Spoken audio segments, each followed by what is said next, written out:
Good afternoon ಎಲ್ರಿಗೂ. ನಾನು ನಿಮ್ಮ ಸೈನ್ಸ್ ಟೀಚರ್ ಪದ್ಮಿನಿ. ನಿಮಗೆ 8th ಸ್ಟ್ಯಾಂಡರ್ಡ್ನ ಸೈನ್ಸ್ ಪಾಠವನ್ನು ಮಾಡ್ತಾ ಇದ್ದೀನಿ. So welcome to you all to our Q call YouTube channel. So ನಾನು ನಿಮಗೆ ಲಾಸ್ಟ್ ಕ್ಲಾಸಲ್ಲಿ ಫರ್ಟಿಲೈಸರ್ ಬಗ್ಗೆ, ಮೆನ್ಯೂರ್ ಬಗ್ಗೆ ಹೇಳ್ತಾ ಇದ್ದೆ. ಕ್ರಾಪ್ ಪ್ರೊಡಕ್ಷನ್ ಅಂಡ್ ಮ್ಯಾನೇಜ್ಮೆಂಟ್ ಪಾರ್ಟಲ್ಲಿ ಅಗ್ರಿಕಲ್ಚರ್ ಪ್ರಾಕ್ಟೀಸಸ್ ಅಲ್ಲಿ ನಾವು ತಿಳ್ಕೊಂಡಿದ್ದೀವಿ ಹೇಗೆ ಮಣ್ಣನ್ನು ಪ್ರಿಪ್ರೇಷನ್ ಮಾಡೋದು, ಲೈಕ್ ಫ್ಲಾಟ್ ಮಾಡೋದು, ಅದನ್ನು ಪ್ಲಫಿಂಗ್ ಮಾಡೋದು, ಅದ್ರ ಬಗ್ಗೆ ಎಲ್ಲ ಟೂಲ್ಸ್ ಬಗ್ಗೆ ಎಲ್ಲ ತಿಳ್ಕೊಂಡ್ವಿ. ಆ್ಯಂಡ್ ಅದೇ ಥರ ಸೋಯಿಂಗ್ ಬಗ್ಗೆ ತಿಳ್ಕೊಂಡ್ವಿ. ಸೋಯಿಂಗ್ನಲ್ಲಿ ಯಾವ ರೀತಿ ಯಾವ್ಯಾವ ಸೀಡ್ ಡ್ರಿಲ್ ಇರ್ಬೋದು, ಫನಲ್ ಇರ್ಬೋದು, ಅದನ್ನು ಯೂಸ್ ಮಾಡಿ ಸೋಯಿಂಗ್ ಯಾವ ರೀತಿ ಮಾಡ್ತಾರೆ, ಸೀಡ್ಸ್ ಯಾವ ರೀತಿ ಹಾಕ್ತಾರೆ ಅನ್ನೋದನ್ನ ನಾವು ತಿಳ್ಕೊಂಡ್ವಿ. ಸೊ ನೆಕ್ಸ್ಟು ನಾವು ಮ್ಯಾನ್ಯೂರ್ಮೆಂಟ್ ಫರ್ಟಿಲೈಸರ್ಸ್ ಬಗ್ಗೆ ತಿಳ್ಕೊಳ್ತಾ ಇದ್ವಿ.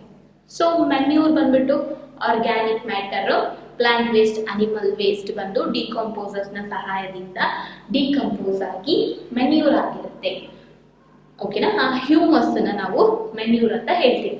ಅದು ನಾವು ಮೆನ್ಯೂರ್ ಆರ್ಗ್ಯಾನಿಕ್ ಮ್ಯಾಟರ್ ಅಂತ ಹೇಳ್ತೀವಿ. ಸೊ ಫರ್ಟಿಲೈಸರ್ಸ್ ಏನು? Fertilisers are the chemicals. They are prepared in the factories. So urea, NPK fertilizers like nitrogen, phosphorus and potassium, ಅದು ಫರ್ಟಿಲೈಸರ್ ಇರ್ಬೋದು, ಫಾಸ್ಫರಸ್ ಇರ್ಬೋದು, ಆ ರೀತಿ ಡಿಫ್ರೆಂಟ್ ಟೈಪ್ಸ್ ಆಫ್ ಫರ್ಟಿಲೈಸರ್ಸ್ ಬಗ್ಗೆ ನಾವು ತಿಳ್ಕೊಂಡ್ವಿ. ಸೊ ಅದನ್ನು ಎಕ್ಸೆಸಿವ್ ಆಗಿ ಯೂಸ್ ಮಾಡೋದ್ರಿಂದ ಸಾಯಿಲಿನ ಫರ್ಟಿಲಿಟಿ ಹಾಳಾಗುತ್ತೆ. ಸೊ ಸಾಯಿಲ್ ಯಾವಾಗಲೂ ಫರ್ಟೈಲ್ ಆಗಿರಬೇಕು. ಸಾಯಿಲಲ್ಲಿ ನ್ಯೂಟ್ರಿಯೆಂಟ್ಸ್ ಯಾವಾಗಲೂ ರಿಪ್ಲೆನಿಶ್ ಆಗ್ತಾ ಇರಬೇಕು ಅಂದರೆ ನಾವು ಏನು ಮಾಡಬೇಕು? ಕ್ರಾಪ್ ರೊಟೇಷನ್ ಮಾಡಬೇಕು. ಅಥವಾ in between two crops we have to leave the field for empty for one crop period. ನಾವು ಫೀಲ್ಡ್ ಎಂಪ್ಟಿ ಆಗಿರಲಿಕ್ಕೆ ಬಿಟ್ಬಿಡ್ಬೇಕು. ಆ್ಯಂಡ್ ಆ ರೀತಿ ಮಾಡೋದ್ರಿಂದ ಏನಾಗುತ್ತೆ? ಮಣ್ಣಲ್ಲಿರುವಂಥ ನ್ಯೂಟ್ರಿಯೆಂಟ್ಸು ರಿಪ್ಲೆನಿಶ್ ಆಗ್ತಾ ಇರುತ್ತೆ. ಕ್ರಾಪ್ ಪ್ರೊಟೆಕ್ಷನ್ ಮಾಡೋದು ಏನಾಗುತ್ತೆ? ಒಂದು ಕ್ರಾಪ್ಸ್ ಅದೇ ನಾನು ಹೇಳಿದ್ನಲ್ಲ, ನಾರ್ತ್ ಇಂಡಿಯಾನಲ್ಲಿ ಲೆಗ್ಯೂಮ್ಸ್ ಹಾಕ್ತಿದ್ರು, ಆ ನಂತರ ವೀಟ್ ಹಾಕ್ತಾರೆ, ಆ ನಂತರ ಲೆಗ್ಯೂಮ್ಸ್ ಹಾಕ್ತಾರೆ. ಅದರಿಂದ ನ್ಯೂಟ್ರಿಯೆಂಟ್ಸ್ ರಿಪ್ಲೆನಿಶ್ ಆಗುತ್ತೆ ಅಂತ ಹೇಳಿದೆ. ಆ್ಯಂಡ್ ಆ ರೀತಿನೂ ಆಗುತ್ತೆ ಜಸ್ಟ್ ಫ್ರಮ್ ಏನು ಕ್ರಾಪ್ ರೊಟೇಷನ್ ಅಂತ. ಆ್ಯಂಡ್ ನಾನು ನಿಮ್ಗೆ ಹೇಳಿದೆ ಡಿಫ್ರೆನ್ಸ್ ಏನು ಅಂತ. Difference between fertilizers and decomposers. Fertilizers, decomposers, ಇವೆರಡರ ಡಿಫ್ರೆನ್ಸ್ ಏನು ಅನ್ನೋದನ್ನ ನಾವು ಇವಾಗ ನೋಡೋಣ. ಸೊ ಡಿಕಂಪೋಸರ್ಸ್ ಅಂದರೆ ಮೆನ್ಯೂರ್. ಓಕೆನಾ? ಡಿಕಂಪೋಸರ್ಸ್ ಅಲ್ಲ, ಮೆನ್ಯೂರ್. ಸೊ ಮೆನ್ಯೂರ್ ಬಗ್ಗೆ ಡಿಫ್ರೆನ್ಸ್ ಏನು ಅನ್ನೋದನ್ನ ನೋಡೋಣ. So fertilizer is a man-made inorganic salt. Fertilizer is a man-made inorganic salt.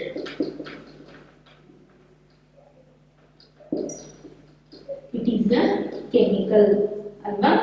It is a chemical prepared in factories. ಅನ್ನೋದನ್ನ ನಮಗೆ ಗೊತ್ತು. ಇದು man-made inorganic substance ಅಥವಾ it is a man-made chemical. ಅದೇ ರೀತಿ ಮೆನ್ಯೂರ್ ಏನು? Manure is a natural substance. It is a organic matter. Plant waste ಇಂದ, animal waste ಇಂದ ಬಂದಿರುವಂತ organic, plant and animal waste ಇಂದ ಬಂದಿರುವಂತ organic matter. Waste decomposed to make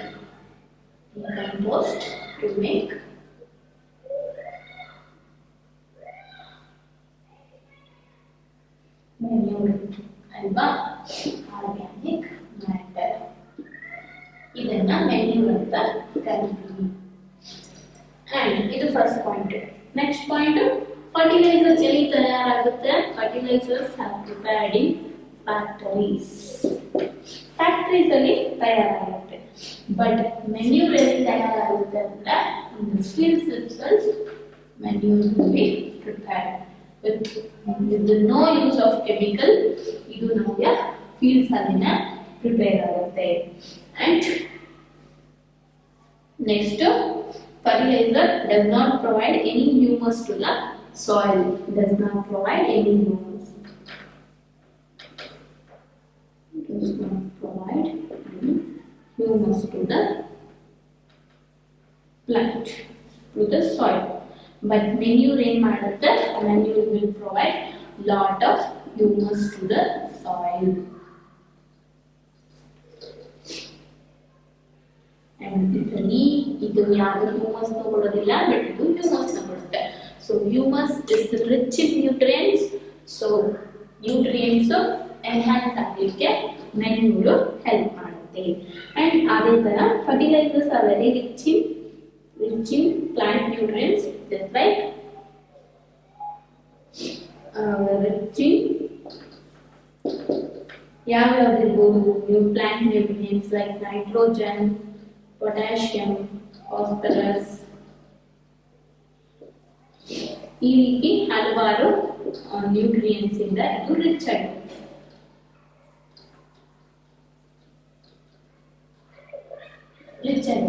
But it is relatively less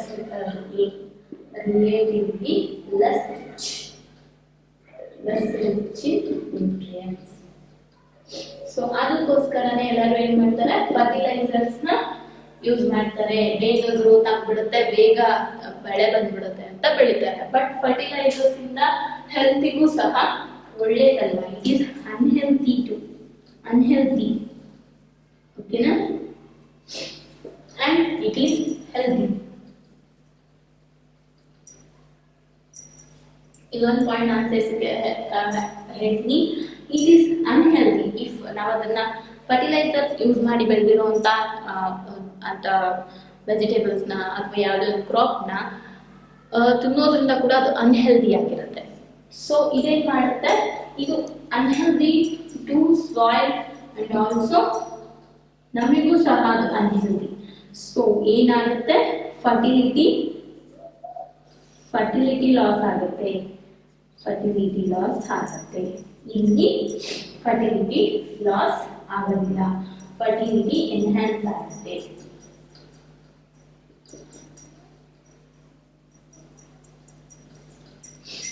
ಓಕೆನಾ?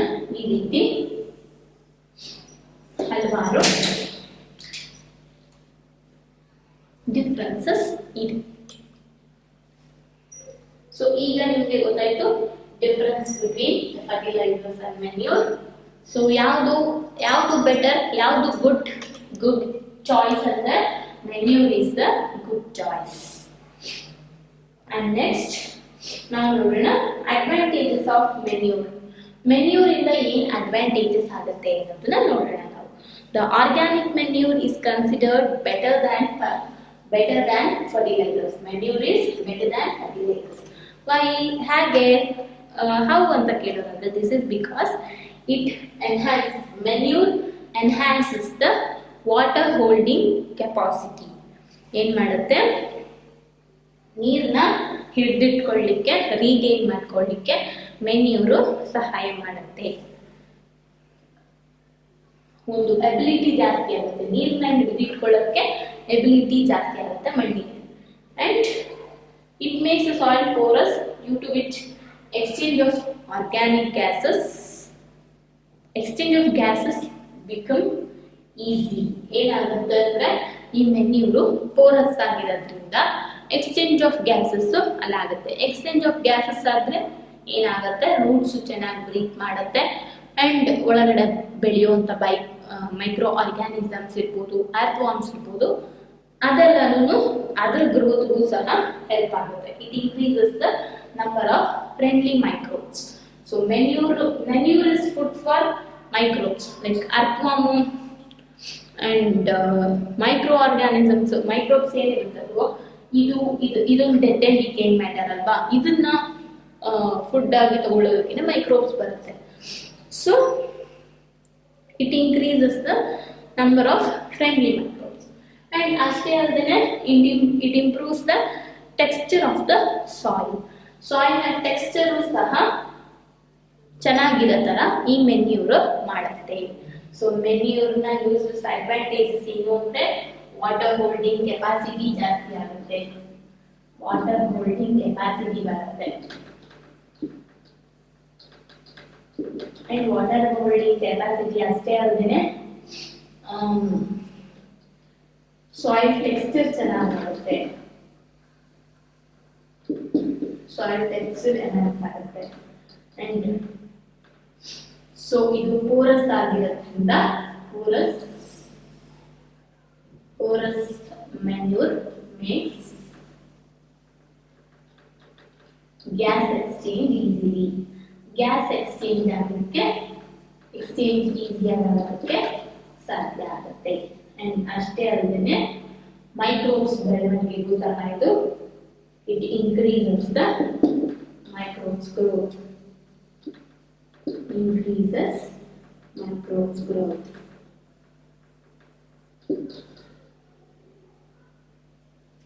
Okay na? So idರಲ್ಲಿ these are the advantages of manure. ಏನಿದೆಲ್ಲ advantages of manure.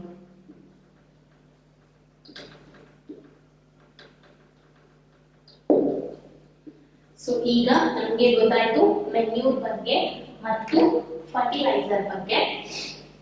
So ಈ difference ನಮಗೆ ಗೊತ್ತಾಯ್ತು. And ಈಗ ನಮ್ಗೆ ಯಾವ್ದು ಬೆಟರ್ ಚಾಯ್ಸ್ ಅಂದ್ರೆ ಫರ್ಟಿಲೈಸರ್ ಇಸ್ ದ ಫರ್ಟಿಲೈಸರ್ ನಾವು ಚೂಸ್ ಮಾಡ್ಕೋಬಾರ್ದು, manure is the best choice. And ನಾವು ಫರ್ಟಿಲೈಸರ್ ನ ಯೂಸ್ ಮಾಡೋ ಬದಲು ಮೆನ್ಯೂರ್ ನ ಯೂಸ್ ಮಾಡಿದ್ರೆ ಸಾಯಿಲ್ ಫರ್ಟಿಲಿಟಿ ಚೆನ್ನಾಗಿರುತ್ತೆ, ಸಾಯಿಲ್ ಟೆಕ್ಸ್ಚರ್ ಚೆನ್ನಾಗಿರುತ್ತೆ, ಗ್ಯಾಸ್ ಎಕ್ಸ್ಚೇಂಜ್ ಆಗಿ ಮೈಕ್ರೋಬ್ಸ್ ಗ್ರೋತ್ ಚೆನ್ನಾಗಾಗುತ್ತೆ ಅಂಡ್ ವಾಟರ್ ಹೋಲ್ಡಿಂಗ್ ಕೆಪಾಸಿಟಿ ಕೂಡ ಜಾಸ್ತಿ ಆಗುತ್ತೆ. ಅಂಡ್ ನೆಕ್ಸ್ಟ್ ನಾವು ತಿಳ್ಕೊಳ್ಳೋಣ ಇರಿಗೇಷನ್ ಬಗ್ಗೆ. ಇರಿಗೇಷನ್ ಅಂದ್ರೆ ನೀರು ಹಾಯಿಸೋದು, ನೀರಾವರಿ ಅಂತ ಹೇಳ್ತೀವಿ. ಓಕೆನಾ? ಫಸ್ಟ್ ನೀರಾವರಿ, ನೀರು ಹಾಯಿಸೋದು ಅಂದ್ರೆ ಫಸ್ಟ್ ಮಳೆಗೋಸ್ಕರನೇ ಕಾಯ್ಕೊಂಡಿರ್ತಾರೆ ರೈತರು. ಮಳೆ ಮೇಲೆ ಡಿಪೆಂಡ್ ಆಗಿ ಮಳೆ ಬಂದಾಗ automatically the plants will get the water from rain ಅಲ್ವಾ? ನೀರಿಂದನೇ ಮಳೆಯಿಂದನೇ ನೀರನ್ನ ಗಿಡಗಳು ಪಡ್ಕೊಳ್ಳುತ್ತೆ. ಇಫ್ ಮಳೆ ಬಂದಿಲ್ಲ ಅಂದ್ರೆ, ಮಳೆ ಕಡಿಮೆ ಬಂದ್ರೆ ಏನ್ ಮಾಡೋದು, ಏನಾಗುತ್ತೆ ಅನ್ನೋದನ್ನ ಈಗ ನೋಡೋಣ.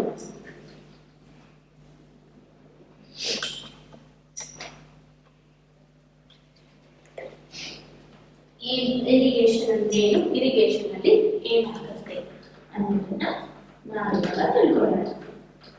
ಸೊ ಇರಿಗೇಷನ್ ಅಂದ್ರೆ all living beings need water to live. Water is important for proper growth and development. Water is absorbed by the plant roots. ನಮಗೆ ಗೊತ್ತು ವಾಟರ್ ಇಂದನೇ ರೂಟ್ ವಾಟರ್ ಅಲ್ಲಿ ಡಿಸಾಲ್ವ್ ಆಗಿರುವಂತ ನ್ಯೂಟ್ರಿಯೆಂಟ್ಸ್ ನ ವಾಟರ್ ಸಮೇತ ಅಬ್ಸರ್ವ್ ಮಾಡಿಕೊಂಡು ಪ್ಲಾಂಟಿಗೆಲ್ಲ ಕಳಿಸ್ಕೊಡುತ್ತೆ, ಪ್ಲಾಂಟಿನೆಲ್ಲ ಪಾರ್ಟ್ಸಿಗೂ ಕಳಿಸ್ಕೊಡುತ್ತೆ. And ನೀರು ಎಲ್ಲ ಜೀವಿಗಳಿಗೂ ಬೇಕೇ ಬೇಕು ಬದುಕಲಿಕ್ಕೆ ಅಲ್ವಾ? ಅಂಡ್ ನೀರು ಏನಕ್ಕೆ ಬೇಕು ಅಂದ್ರೆ ಪ್ರಾಪರ್ ಗ್ರೋತ್ಗೆ ಮತ್ತೆ ಡೆವಲಪ್ಮೆಂಟ್ಗೆ ನೀರು ಬೇಕೇ ಬೇಕು. And along with water, minerals and fertilizers also absorbed by roots. So plants contain nearby 90% water. So plants ಅಲ್ಲಿ 90% water ಇರುತ್ತೆ. ವಾಟರ್ ಏನಾಗಬೇಕು, ಸೀಡ್ ಜರ್ಮಿನೇಷನ್ ಆಗಬೇಕು ಅಂದ್ರೆ ವಾಟರ್ ಇರಲೇಬೇಕು. ಸೊ ಸೀಡ್ ಜರ್ಮಿನೇಷನ್ ಬಂದ್ಬಿಟ್ಟು ಡ್ರೈ ಕಂಡೀಷನ್ ಅಲ್ಲಿ ಆಗೋದಿಲ್ಲ. ಸೀಡ್ ಜರ್ಮಿನೇಟ್ ಆಗಬೇಕು ಅಂದ್ರೆ ನೀರಿರಬೇಕು. ಅಂಡ್ ನ್ಯೂಟ್ರಿಯೆಂಟ್ಸ್ ಡೈರೆಕ್ಟ್ ಆಗಿ ಅಬ್ಸಾರ್ವ್ ಮಾಡ್ಕೊಳ್ಳಿಕ್ಕೆ ಆಗೋದಿಲ್ಲ ಪ್ಲಾಂಟ್ಸ್ ಇಂದ. ನ್ಯೂಟ್ರಿಯೆಂಟ್ಸ್ ವಾಟರ್ ಅಲ್ಲಿ ಡಿಸಾಲ್ವ್ ಆಗಿರುತ್ತೆ. ಸೊ ಡಿಸಾಲ್ವ್ ನ್ಯೂಟ್ರಿಯೆಂಟ್ಸ್ ಅನ್ನೇ ಪ್ಲಾಂಟ್ಸ್ ಅಬ್ಸಾರ್ವ್ ಮಾಡ್ಕೊಳ್ಳಿಕ್ಕೆ ಸಾಧ್ಯ. Water also protect the crop from both frost and hot air currents. So ಬಿಸಿಯಾದ ಗಾಳಿಯಿಂದ ಇರ್ಬೋದು ಅಥವಾ ಅದು ಡ್ರೈ ಆಗೋಗಿ ಅದು ವಿಲ್ಟ್ ಆಗದೆ ಇರೋ ಆಗಿರ್ಬೋದು, ಅದರಿಂದ ತಪ್ಪಿಸ್ಕೊಳ್ಳೋಕ್ಕೆ ನೀರು ಹೆಲ್ಪ್ ಮಾಡುತ್ತೆ. ಡ್ರೈ ಆಗದೆ ಇರೋ ಹಾಗೆ, ಹಾಟ್ ಏರ್ಗೆ ಇದಾಗದೆ ಇರೋ ಹಾಗೆ ಒಣಗದೇ ಇರೋ ಹಾಗೆ, ಬಿಸಿಲಿಗೆ ಒಣಗದೇ ಇರೋ ಹಾಗೆ ನೀರು ಕಾಪಾಡುತ್ತೆ. And to maintain the moisture of the soil for healthy crop growth, fields have to be watered regularly. Regular ಆಗಿ ಏನು ಮಾಡಬೇಕು, ಫೀಲ್ಡ್ಗೆ ವಾಟರ್ನ ಹಾಕ್ತಾ ಇರಬೇಕು. ಯಾತಕ್ಕೋಸ್ಕರ ಅಂದರೆ ಗಿಡಗಳು ಒಣಗದೇನೆ ಪ್ರಾಪರ್ ಗ್ರೋತ್ ಆಗಲಿಕ್ಕೆ ಏನು ಮಾಡಬೇಕು, ನೀರನ್ನು ಹಾಕ್ತಾ ಇರಬೇಕು. The supply of water to crops at regular intervals is called irrigation. Irrigation as you know, the supply of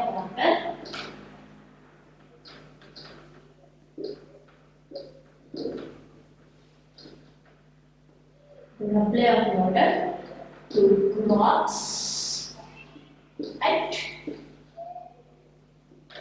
regular intervals is called irrigation.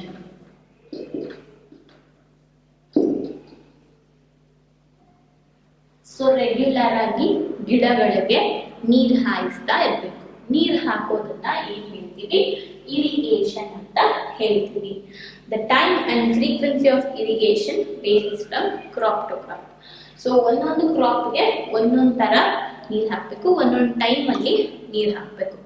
So ಎಷ್ಟು ನೀರು ಹಾಕಬೇಕು, ಯಾವ ಟೈಮ್ಗೆ ನೀರು ಹಾಕಬೇಕು ಅನ್ನೋದು ಬೆಳೆಯಿಂದ ಬೆಳೆಗೆ, ಬೇರೆ ಬೇರೆ ಬೆಳೆಗೆ ಡಿಫ್ರೆಂಟ್ ಟೈಮ್ಗೆ ಡಿಫ್ರೆಂಟ್ ಅಮೌಂಟ್ ಆಫ್ ವಾಟರ್ನ ಹಾಕಬೇಕು.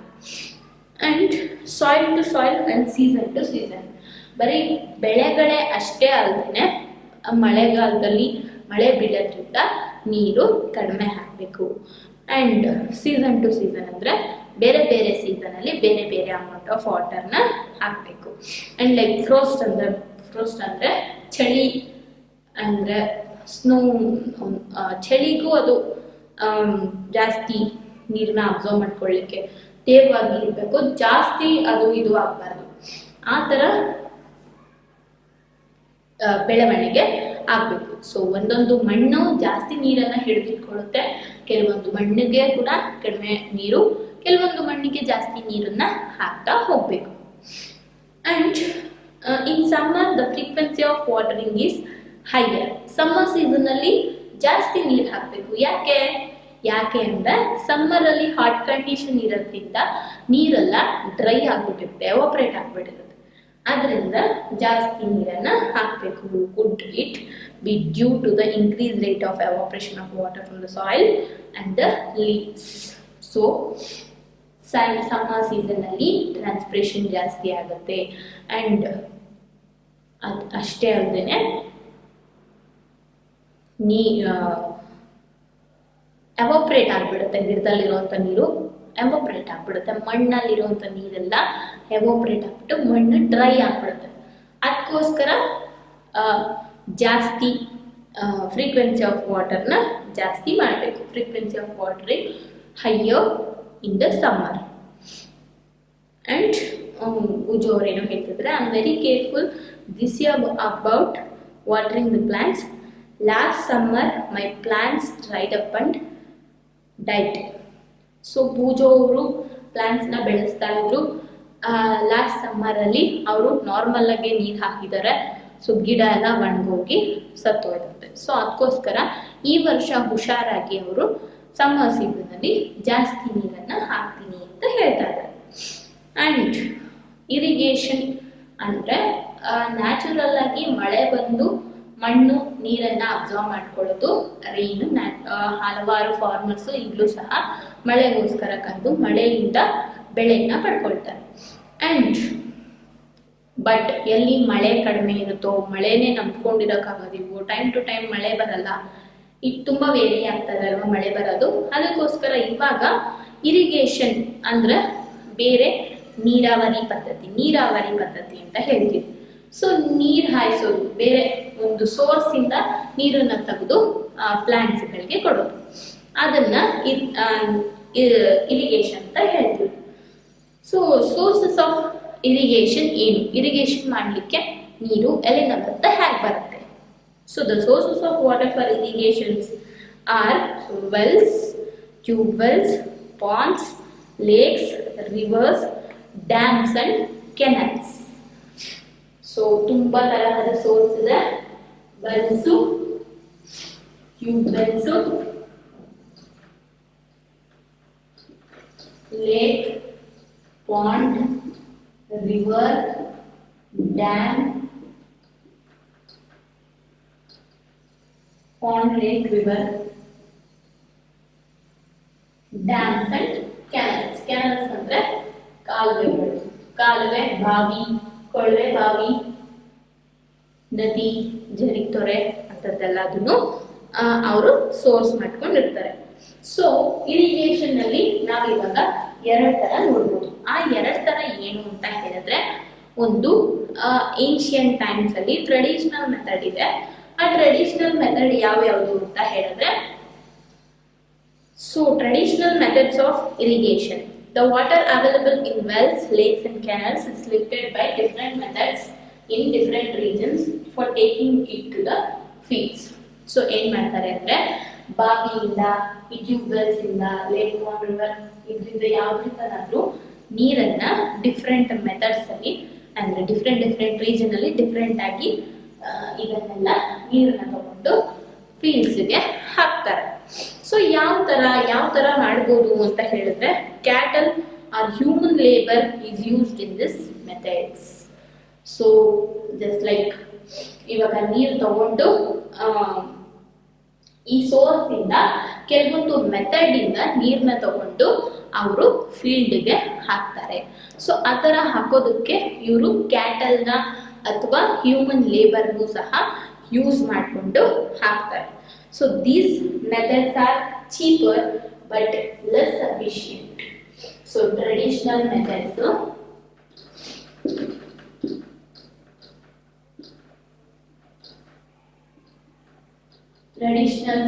of irrigation are cheaper but less efficient.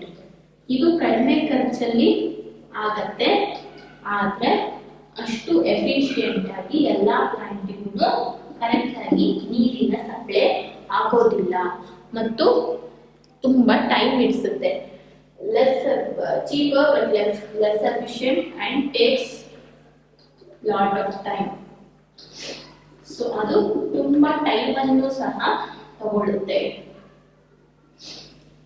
So traditional methods of irrigation will take a lot of time. They are cheaper but less efficient. ಏನಾಗುತ್ತೆ, ಅವು ಕರೆಕ್ಟ್ ಆಗಿ ಎಲ್ಲಾ ಪ್ಲಾಂಟಿಗೂ ಹೋಗಿ ನೀರು ಸೇರೋದಿಲ್ಲ. ಇದು ಹ್ಯೂಮನ್ ಲೇಬರ್ ಇಟ್ಕೊಂಡಿರ್ತಾರೆ ಅಂಡ್ ಟೈಮ್ ತಗೊಳುತ್ತೆ, ಎಫಿಷಿಯೆಂಟ್ ಆಗಿ ಕೆಲಸ ಸಹ ಆಗೋದಿಲ್ಲ. ಅಂಡ್ ಯಾವ್ಯಾವುದು ಇದು ಮೆಥಡ್ಸ್ ಯಾವ್ಯಾವುದು ಅಂತ ಹೇಳಿದ್ರೆ, ಮೊದಲನೇದು mot pulling system, and next chain pumping,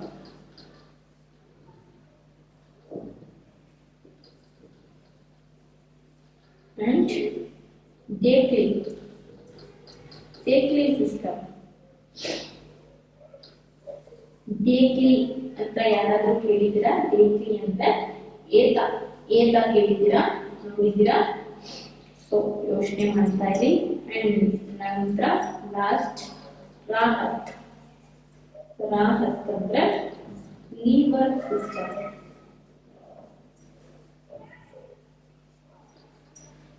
so first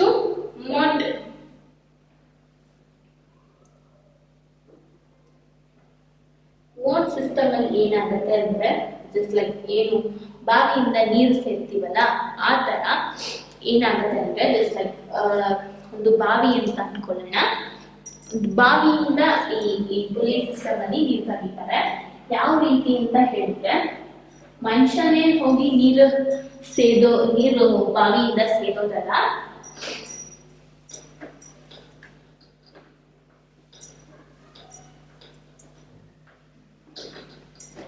so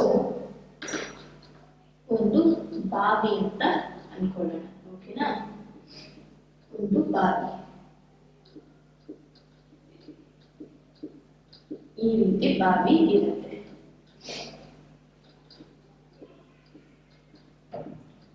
so ಇಲ್ಲಿ ಫೀಲ್ಡ್ ಇದೆ ಅಂತ ಅನ್ಕೊಳ್ಳೋಣ. ಇಲ್ಲಿ ಬಂದು ರಾಟೆ ಹಾಕಿರ್ತಾರೆ, ಈ ರೀತಿ ಇರುತ್ತಲ್ವಾ, ರಾಟೆ ಇರುತ್ತೆ. ಈ ಕಡೆ ಒಂದು ಬೀಮ್ ತರ ಕೊಟ್ಟು ಇಲ್ಲಿ ಯಾವುದೋ ಒಂದು ಅನಿಮಲ್, ಕ್ಯಾಟಲ್ ಅಂತ ಅನ್ಕೋಬಹುದು.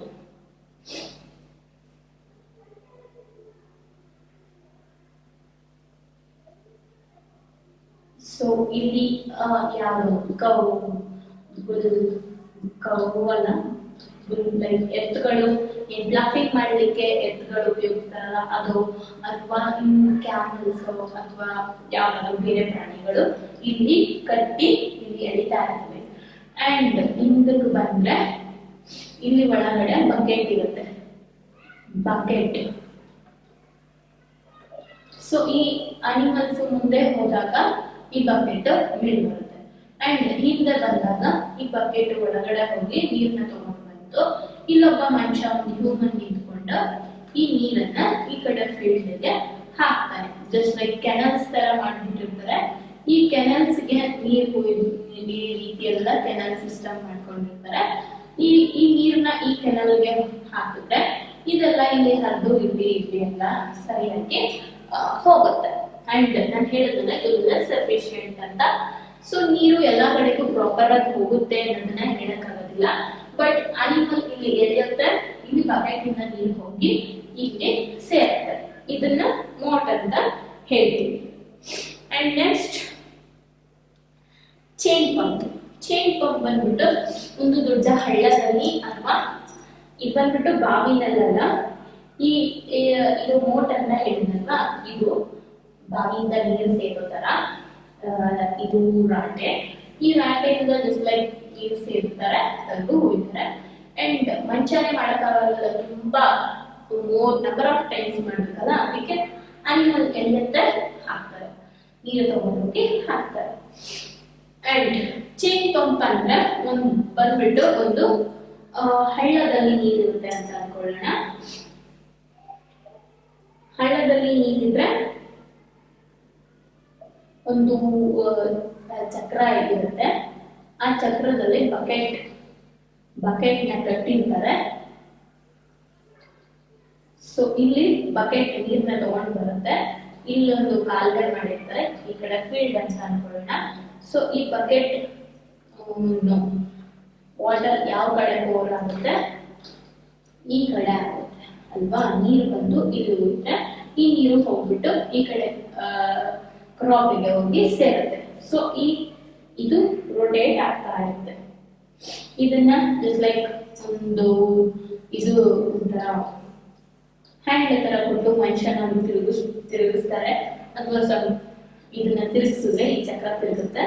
ಅಂಡ್ ಇಲ್ಲಿಂದ ನೀರು ಕಲೆಕ್ಟ್ ಆಗುತ್ತೆ, ಇಲ್ಲಿ ಬರುತ್ತೆ ನೀರು, ಇಲ್ಲಿ ಫೀಲ್ಡ್ಗೆ ಹೋಗುತ್ತೆ. ಇಲ್ಲಿಂದ ನೀರು ಬರುತ್ತೆ, ಕಲೆಕ್ಟ್, ಇಲ್ಲಿ ನೀರು ಇರುತ್ತೆ, ಇಲ್ಲಿಂದ ನೀರು ಕಲೆಕ್ಟ್ ಮಾಡ್ಕೊಳ್ಳುತ್ತೆ, ಇಲ್ಲಿ ಬಂದು ಇಲ್ಲಿ ಹಾಕುತ್ತೆ, ನೀರು ಕಲೆಕ್ಟ್ ಆಗುತ್ತೆ, ಇಲ್ಲಿ ಹೋಗುತ್ತೆ.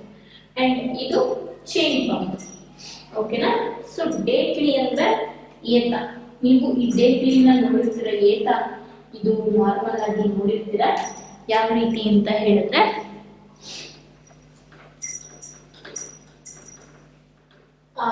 ಬಾವಿನಲ್ಲಿ ಅಲ್ಲ, ಹಳ್ಳದಲ್ಲಿನೇ ಇದು ಇರುತ್ತೆ.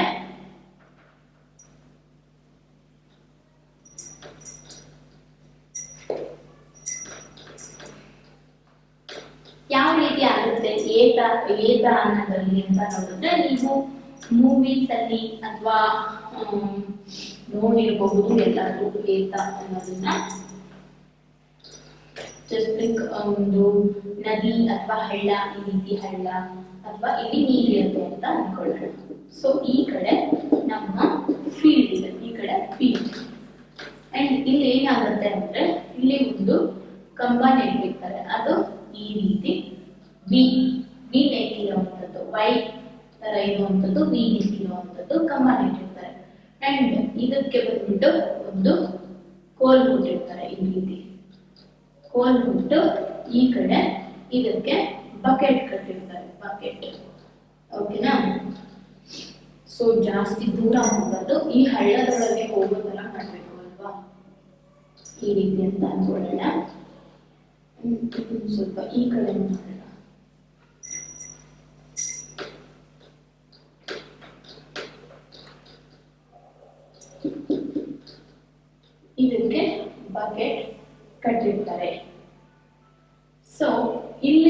ತಗೊಂಡು ಒಂದು ಭಾರವಾದ ದೊಡ್ಡ ಕಲ್ಲನ್ನ ಕಟ್ಟಿರ್ತಾರೆ, ಭಾರವಾದ ಸ್ಟೋನ್.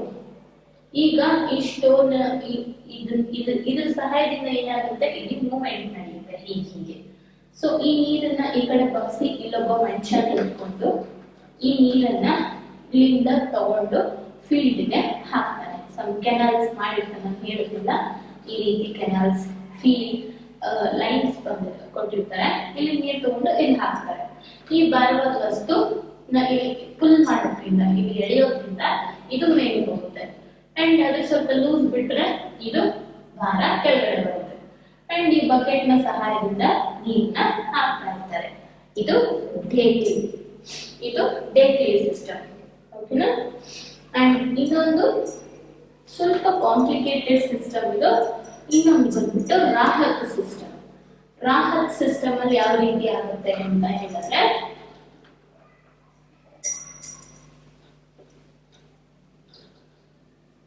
ಸೊ ರಾಹತ್ ಸಿಸ್ಟಮ್ ಅಲ್ಲಿ ಒಂದು ಕಡೆ ಒಂದು ಈ ರೀತಿ ಪೋಲ್ ಇರ್ಬೋದು.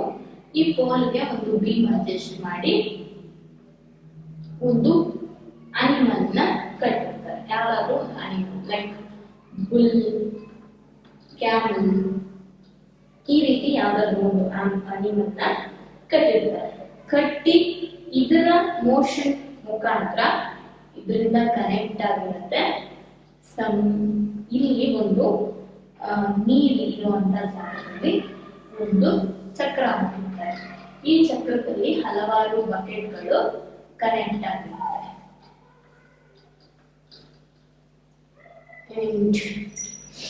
ಈ ರೀತಿ ಮೊದಲು ಉಲ್ಟಾ ಮಾಡಿದ್ರೆ ನೀರು ಬಂದು ಈ ಕಡೆ ಸ್ಟೋರ್ ಆಗಬೇಕು. ಇಲ್ಲಿ ಕ್ಯಾನಲ್ಸ್ ಕೊಟ್ಟಿರ್ತಾರೆ, ಇದು ಫೀಲ್ಡ್ಗೆ ಈ ರೀತಿ ಕನೆಕ್ಟ್ ಆಗುತ್ತೆ. ಇದು ಫೀಲ್ಡ್, ಇಲ್ಲಿಂದ ಹರಿದು ಬಂದಿದ್ದ ನೀರು ಇಲ್ಲೆಲ್ಲ ಹರಿದು ಇಲ್ಲೆಲ್ಲ ಹೋಗಿ ಸೇರುತ್ತೆ. ಅಂಡ್ ಯಾವ ರೀತಿ ಅಂತ ಹೇಳಿದ್ರೆ, ಇಲ್ಲೆಲ್ಲ ಈ ರೀತಿ ಬಕೆಟ್ಸ್ ಕನೆಕ್ಟ್ ಮಾಡಿರ್ತಾರೆ. ಜಸ್ಟ್ ಲೈಕ್ ಚೈನ್ ಸಿಸ್ಟಮ್ ಅಲ್ಲಿ ಯಾವ ರೀತಿ ಮಾಡ್ತಾ ಇದ್ರೋ ಇಲ್ಲಿ ವಾಟರ್ ನ ತುಂಬಿಕೊಳ್ಳುತ್ತೆ, ಇಲ್ಲಿ ತಗೊಂಡು ಇಲ್ಲಿ ಪೋರ್ ಮಾಡುತ್ತೆ. ಇಲ್ಲಿ ಪೋರ್ ಮಾಡಿದ ನೀರು ಇಲ್ಲೆಲ್ಲ ಹೋಗಿ ಇಲ್ಲೆಲ್ಲ ಸೇರುತ್ತೆ. ಇದನ್ನ ಲಿವರ್ ಸಿಸ್ಟಮ್ ಅಥವಾ ರಾಹತ್ ಸಿಸ್ಟಮ್ ಅಂತ ಹೇಳ್ತೀವಿ. So these are the traditional methods which are less efficient but cheaper. It will take more time ಅನ್ನೋದು ನಮ್ಗೆ ಇವಾಗ ಗೊತ್ತಾಯ್ತು. So pumps are commonly used for lifting water. Diesel, biogas, electricity and solar energy is used to run these pumps. So pumps ನೀರನ್ನ pump ಮಾಡಲಿಕ್ಕೆ ಎಲೆಕ್ಟ್ರಿಸಿಟಿನೂ use ಮಾಡ್ಕೊಬಹುದು, ಅಥವಾ biogas ನ ಸಹಾಯದಿಂದ, ಡೀಸೆಲ್ ನ ಸಹಾಯದಿಂದ ನೀರನ್ನ ಮೇಲೆ ಎತ್ತಬಹುದು. ಈವನ್ ಸೋಲಾರ್ ಎನರ್ಜಿನ ಕೂಡ ಯೂಸ್ ಮಾಡಿಕೊಂಡು ನೀರನ್ನ ಪಂಪ್ ಮಾಡಿ ಮೇಲೆ ತೆಗಿಬಹುದು. So these are the traditional methods of irrigation. So next ನಾವು ನೋಡೋಣ, ಇದೆಲ್ಲ ಇವಾಗ ಜಾಸ್ತಿ ಇದನ್ನೆಲ್ಲ ಯಾರು ಯೂಸ್ ಮಾಡಲ್ಲ. ಈಗ ಮಾಡರ್ನ್ ಮೆಥಡ್ಸ್ ಆಫ್ ಇರಿಗೇಷನ್ಸ್ ಬಂದಿದೆ. ಮಾಡರ್ನ್ ಮೆಥಡ್ ಅಲ್ಲಿ ಅದು ಮೋರ್ ಎಫಿಷಿಯಂಟ್ ಆಗಿ ಲೆಸ್ ಟೈಮ್ ಅಲ್ಲಿ ಸ್ವಲ್ಪ ಇಷ್ಟು ಚೀಪರ್ ಅಲ್ಲದೆ ಇದ್ರು, ಸ್ವಲ್ಪ ದುಬಾರಿ ಆಗಿದ್ರು, ಕಾಸ್ಟ್ಲಿ ಆಗಿದ್ರು, ಅದು ಎಫಿಷಿಯಂಟ್ ಆಗಿ with in a less time ಅದು ಕೆಲಸ ಮಾಡುತ್ತೆ. ಸೊ ನೆಕ್ಸ್ಟ್ ಕ್ಲಾಸ್ ಅಲ್ಲಿ ನಾವು ತಿಳ್ಕೊಳ್ಳೋಣ modern methods of irrigation. Modern methods of irrigation ಬಗ್ಗೆ ನಾವು ನೆಕ್ಸ್ಟ್ ಕ್ಲಾಸ್ ಅಲ್ಲಿ ತಿಳ್ಕೊಳ್ಳೋಣ. ಅಂಡ್ ನಮ್ಮ ವಿಡಿಯೋಸ್ನೆಲ್ಲ ನೋಡ್ತಾ ಇರಿ, ನಿಮ್ಮ ಫ್ರೆಂಡ್ಸಿಗೂ ನಮ್ಮ ವಿಡಿಯೋಸ್ನ ನೋಡ್ಲಿಕ್ಕೆ ಹೇಳಿ. ಅಂಡ್ ವಿಡಿಯೋನ ನಿಮ್ಮ ಮಧ್ಯದಲ್ಲಿ ಸ್ಕಿಪ್ ಮಾಡಿದ್ರೆ ನಿಮಗೆ ಪೂರ್ತಿ ಕಾನ್ಸೆಪ್ಟ್ ಅರ್ಥ ಆಗೋದಿಲ್ಲ. And keep watching our videos. Please subscribe to our channel, give call, and thank you for watching.